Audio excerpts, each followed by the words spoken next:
right now, as we sit roughly 2 months away from what is likely the biggest Magic the Gathering release of all time, everybody across the Magic the Gathering ecosystem is just itching to tell you how this is for sure the best-selling set ever.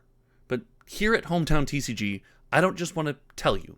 I want to show you, because what we do is we collect every single sold listing of sealed product from TCG Player for major trading card game releases. We add it to the vault and we use that to compare and contrast and make our own decisions. So when it comes to all of the other sets that we have collected, all of the other data that we have put together over the more than 2 years of this project, how does Final Fantasy compare?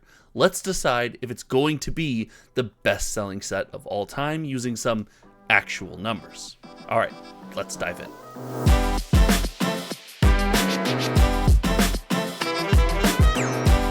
Now, not only are we going to get into some data today, so for us data nerds, we can all rejoice, but I'm going to give you some of my thoughts and feelings when it comes to this set, and a big problem with comparing and contrasting and doing this so early, because I have been in the space for the better part of 2 decades now, and this is doing things I have never seen as far as a TCG is concerned. So if you like conversations like this, you like the videos on this channel, or hey, you just want to support a small creator like myself, make sure you hit the subscribe button down below. You can go above and beyond by clicking the like button, and then furthermore, there's a channel membership button that costs $5 a month, so this entire data warehouse project doesn't come out of my pocket. Big shout out to all of the channel members. They get discounts on box openings and all the fun stuff for supporting the channel. Click the button down below. Thank you so much.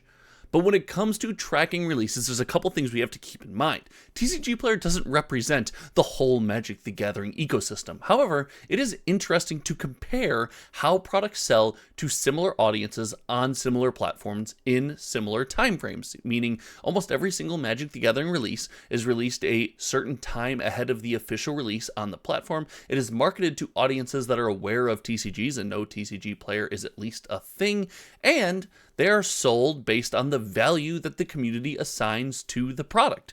Good products sell for more, bad products sell for less. It's a very interesting open marketplace. But what it does not do is it does not represent the total number of boxes sold. Now, it's interesting to compare and contrast percentage difference between sets, but keep in mind, we are not saying that this many boxes of Final Fantasy have been sold. In fact, we're going to be saying that no boxes of Final Fantasy have been sold yet, because we are roughly 2 months out of release. But without further ado, I want to dive in, and the early numbers, I want to say look promising, but actually look terrifying. They look insane. The early numbers on TCG Player for Universes Beyond Final Fantasy are almost 10,000 boxes sold for $1.5 million of community spend. That's right, our community, Magic the Gathering fans, have spent almost $2 million on a product that is not released yet. Furthermore, when we compare this set to other releases, we see that we are on the heels of Lord of the Rings for, best-selling set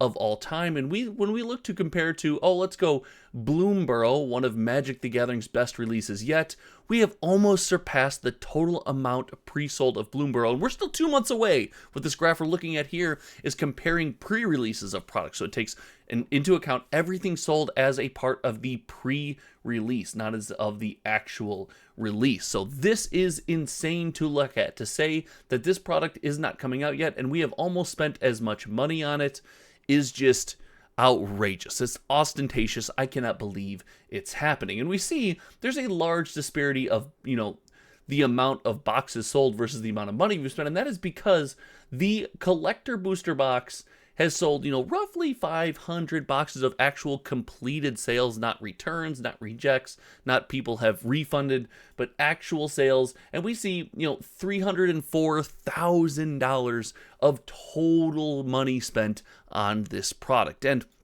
these numbers are startling. The number of boxes is not super crazy yet, and I'll get to why that's important here in just a second. But the amount of money spent on a product that we don't know much information about yet just goes to show that the hype train is a bit off the rails on this one. And I'm not saying it's off the rails in a bad way. Sometimes we as a community get so excited about a product that we just can't help ourselves. And I find it hard to believe that this is not one of those events. I think we are just so all in that we are all in on our all in and love this product even without knowing anything about it. And I've mentioned that a couple times, and it's finally time to bring up my biggest problem with this, with these numbers, with this data, and that is that all of these pre-sales, none of these pre-sales at this point are guaranteed. I know your best game store, your best friend, the store you've been shopping at for 10 years is like, listen, buddy, I know you can pre-sell with me, and when you buy it, I guarantee you're going to get your box. Hey, I've got 100% TCG player rating. You're definitely getting your product when you order from me. Well, most game stores, if not all game stores, as of the recording of this video, have no earthly idea what their allocations are going to be. There's a lot of assumptions going around. It wouldn't behoove Wizards of the Coast to short print this in any way, given the hype, but it is funny that nobody knows how many boxes they're going to get, yet we are on pace to be the best pre-sold Magic the Gathering set on TCG Player of all time. Some of these things just don't add up, and that is why I have advocated in video after video as a consumer, if you're going to pre-order, make sure you know exactly what you're doing. I always advocate for, if you don't pre-order from your local game store, pre-order from mine, the guys over at Min-Max Games, because they guarantee all of their pre-orders, and they don't release any possible pre-orders until they have their product. It's one of my favorite things about them, and when you pre-order from them, your price is locked in, all that fun stuff. But the whole ecosystem of pre-ordering was seemingly outdated. It is now has come back around and is important, with collector product actually being, collectible and slightly limited in some fashion.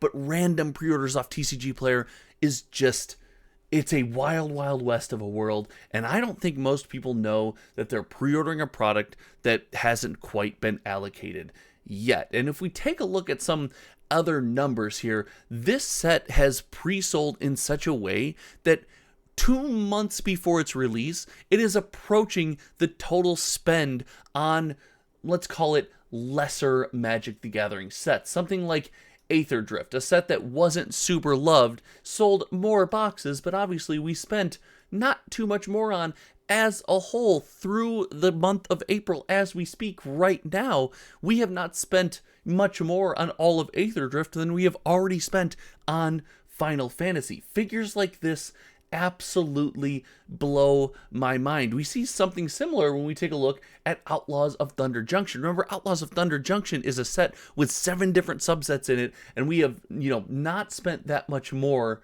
on Outlaws of Thunder Junction since its pre-release, since its in existence on the platform, as we have on Final Fantasy.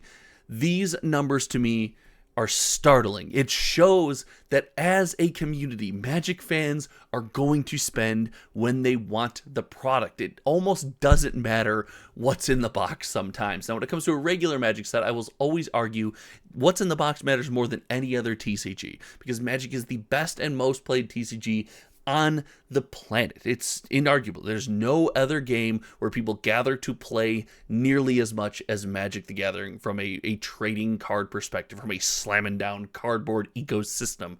But these numbers are insane. So does this mean Final Fantasy is going to be the best-selling set of all time? Well, as of right now, it is 100% on pace to be from a TCG player perspective. If you were to take that and expand it out, plus add in the bonuses that things like Lord of the Rings and Final Fantasy get for sitting on Target shelves and Walmart shelves and being able to attract the regular human, the not you, the not me, the not all of us that are just so in on Magic the Gathering, but rather someone who said, hey, I really like Final Fantasy, and that Final Fantasy thing over there just drew my attention, and I'm going to spend $10 on it. That factor is massive with these, and I think we are going to see some outrageous numbers. And we'll be here to track them all, so make sure, again, you are subscribed, because we're going to do more in this series. I'm going to finally break down what I am buying from Final Fantasy for the collection, because as you can see, I have several areas of the office where I collect singles, I collect sealed boxes, I have a ton of collectibles, and I'm looking to add to them with Final Fantasy. And then I'm doing a video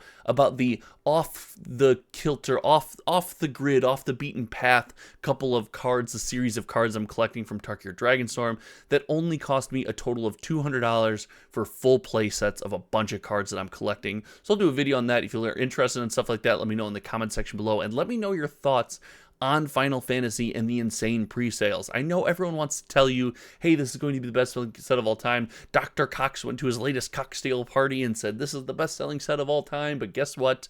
We have some data, and it looks to be trending in that direction. Thank you so much for hanging out. Until next time, you all know me. My name is Josh. I'm going to put a video over here that I think you will like. I will handpick it about something that isn't Final Fantasy, though. Switch it up a little bit. Thank you again, and, well, we'll see you around. Goodbye, everyone.